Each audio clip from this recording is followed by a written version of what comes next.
Iran যুদ্ধে বৈশ্বিক সংকট থাকলেও দেশে জ্বালানি তেলের দাম না বাড়ানোর নির্দেশনা দিয়েছেন প্রধানমন্ত্রী। সকালে সচিবালয়ের সংবাদ সম্মেলনে প্রধানমন্ত্রীর নির্দেশনার কথা জানিয়ে তথ্যমন্ত্রী এবং তথ্য উপদেষ্টা জানান, দেশে জ্বালানির কোনো সংকট নেই। আতঙ্কিত হয়ে অতিরিক্ত তেল না কেনার আহ্বান জানান তারা। সামাজিক যোগাযোগ মাধ্যমকে কেন্দ্র করে নিউ মিডিয়া প্রকল্প নেওয়া হচ্ছে বলেও জানান প্রধানমন্ত্রীর উপদেষ্টা ডাক্তার জাহিদুর রহমান। আশিক মাহমুদের রিপোর্টে দেখুন বিস্তারিত। মধ্যপ্রাচ্যে যুদ্ধ পরিস্থিতির কারণে বিশ্বজুড়ে জ্বালানি সংকটের প্রভাব পড়েছে দেশেও। ডিপো থেকে পর্যাপ্ত সরবরাহ না পাওয়ায় এখন পাম্প মালিকরা তাদের ইচ্ছেমতো তেল দিচ্ছেন গ্রাহকদের, ফলে যানবাহনের দীর্ঘ সারি সারা দেশের ফিলিং স্টেশনগুলোতে।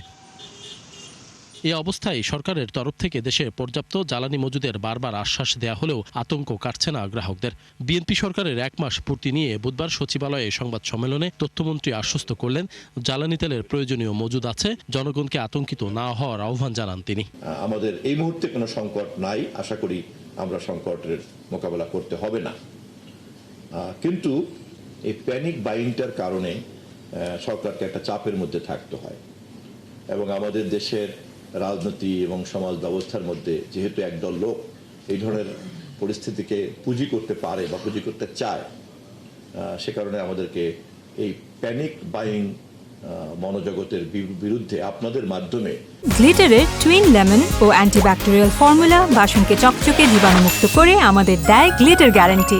একটা জনসচেতনতা তৈরি করার উদ্যোগ গ্রহণ করা উচিত বলে আমরা মনে করি। সরকার বেশি দামে জ্বালানি তেল কিনলেও প্রধানমন্ত্রী দাম না বাড়ানোর নির্দেশনা দিয়েছেন বলে জানান তথ্য উপদেষ্টা।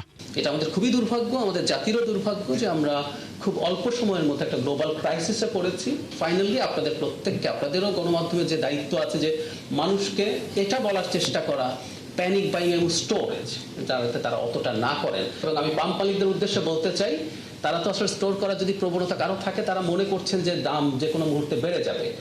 আমাদের মাননীয় প্রধানমন্ত্রী স্পষ্টভাবে জানিয়েছেন জ্বালানির দাম বাড়ছে না, সুতরাং জ্বালানির দাম যেহেতু বাড়ছে না, এই স্টোর করে রাখার প্রবণতা আসলে তাদের জন্য খুব বেশি বেনিফিশিয়াল হবে না। এ সময় সংবাদ সম্মেলনে সরকারের ইশতেহার অনুযায়ী ফ্যামিলি কার্ড, কৃষক কার্ড, সম্মানী ভাতা, খাল খনন সহ 46টি উদ্যোগ এবং অর্জনগুলো তুলে ধরেন তারা। জানান, সামাজিক যোগাযোগ মাধ্যমকে কেন্দ্র করে নেওয়া হচ্ছে নিউ মিডিয়া প্রকল্প। কেউ স্যাটায়ার করতেই পারে, কিন্তু সেই স্যাটায়ারের কোনো লুক কোনো প্রতিষ্ঠিত মিডিয়ার লুকের মতো হবে না। আমার কাছে এটা একটা অপরাধ বলে মনে হয়। সো আমরা এই ব্যাপারটাও কাজ করতে চাই, আমরা খুব দ্রুত এটাকে একটা স্ট্রাকচারের মধ্যে আনবো। আমরা আগেই বলেছি যে আমরা সোশ্যাল মিডিয়ার সাথে এনগেজ করার জন্য যে একটা প্রজেক্ট তৈরি করেছি। প্রজেক্টটার নাম হচ্ছে নিউ মিডিয়ার সর্বোত্তম ব্যবহার ও স্ট্র্যাটেজিক প্ল্যান তৈরির মাধ্যমে তথ্য সম্প্রচার মন্ত্রণালয়ের অধীনস্থ দপ্তর সংস্থার কার্যক্রমের সাথে জনসাধারণের সম্পৃক্ততা জোরদার করেন একটা প্রজেক্ট নেওয়া হয়েছে। এটার মাধ্যমে আমরা সেটা ডিসেমিনেটও করব।